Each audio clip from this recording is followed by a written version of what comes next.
Okay, so today we're going to be talking about Harley Quinn. And for those of you that don't know, most Batman villains are actually based off of a psychological disorder, which makes his stories extra cool. And I'm going to take this straight out of the book, Batman and Psychology. And I'm going to talk a little bit about her backstory. So, she grows up with a terrible dad. He swindles women out of their money, even tries to swindle her out of her money. And she tells him that that's why she became a psychiatrist, to figure out why he did the things he did to the family. And she ends up working for Arkham Asylum. And while she's there, she starts to treat the Joker. And she starts kind of seeing him as somebody who just, as this puts it, Harley said, "It soon became clear to me the Joker, so often described as raving homicidal madman, was actually a tortured soul crying out for love and acceptance. A lost injured child trying to make the world laugh at his antics. Yes, I admit it, as unprofessional as it sounds, I had fallen in love with my patients. Pretty crazy, huh?" And at that time, she's actually talking to the Joker. I'm not sure where exactly that comes from, but it's here in the book. And I'm going to talk a little bit about her psychological disorder. So again, she did have a criminal father, and that did kind of screw her up a little bit, I guess. But it didn't really do enough to make her psychotic from the beginning. It's almost as if she met the Joker and she snapped. So her disorder is supposedly dependent personality disorder. And this is where somebody takes their own self and they define it by someone who they idolize. So in her turn, when she finds the Joker, she redefines herself as Harley Quinn, although her name is already pretty close because it's Dr. Harley Quinzel. She's already been referred to as Harley Quinn throughout her whole life. But she just really truly accepts it when she meets the Joker. And when they do this, they become really clingy, which she is. They have no self-confidence. And here's the crazy part about this for Harley Quinn.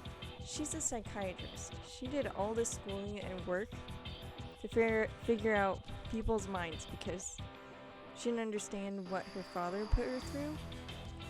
And she just dumbed herself down. She literally reached a point where she purposefully dumps herself down in her mind so that she can love the Joker.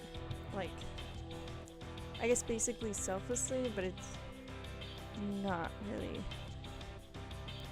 So this is actually a pretty good definition for most people who are in an abusive relationship. The way this works is when they see this person, they this person that activates it essentially, they'll do anything for them. They'll endure any kind of abuse. And they think it's love. I'm not sure that it would be considered that. More like an attachment still, but not love. It's also just kind of creepy. So anyway, these people feel unable to function alone, and they'll go along with anything rather than risk having that person leave them. She doesn't trust her own abilities. She's afraid to trust them. Recognizing her own strength scares her, as though being able to live alone might increase the chances that she'll wind up all alone. The basic human need for affiliation has twisted and swollen into something that rules this individual.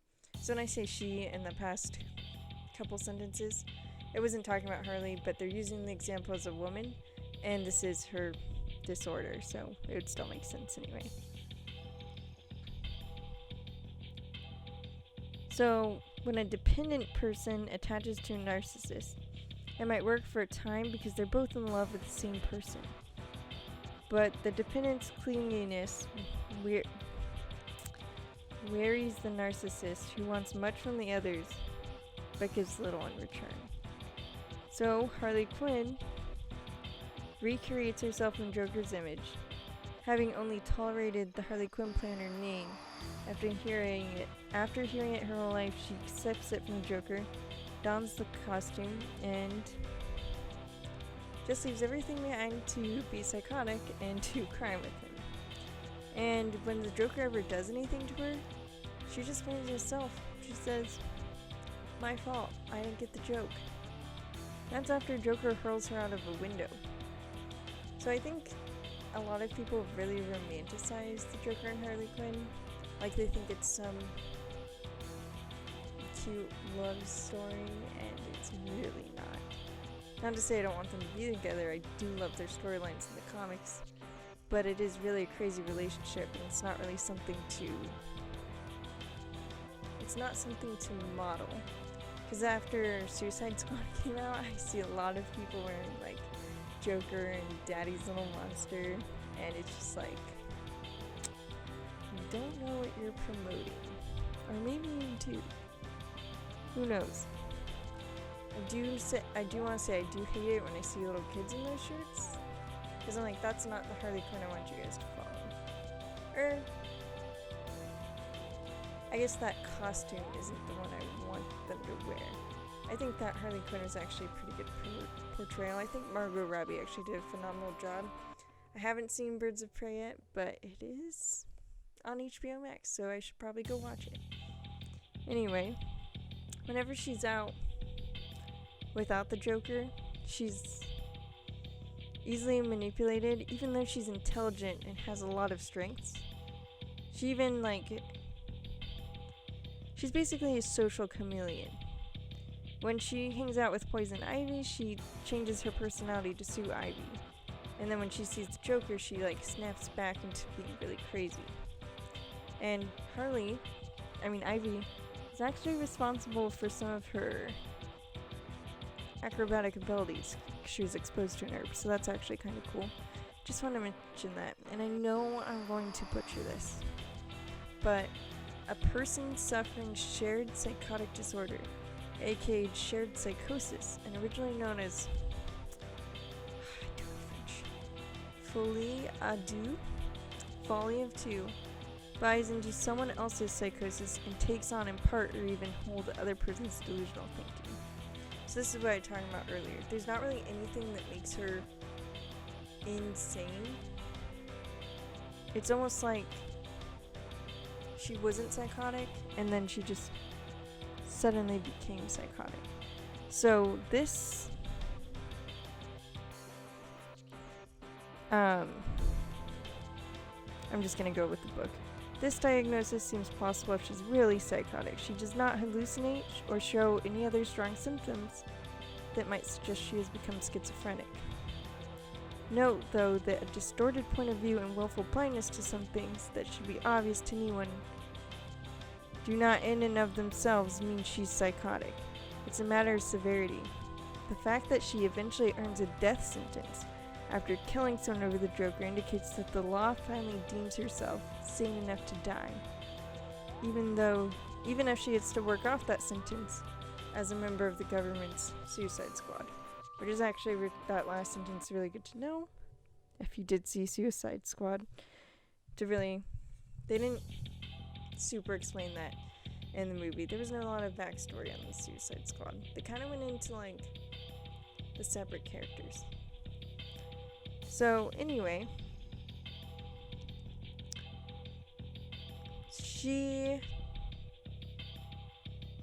basically, the other thing she can do is she doesn't just blame herself, she also blames certain other people.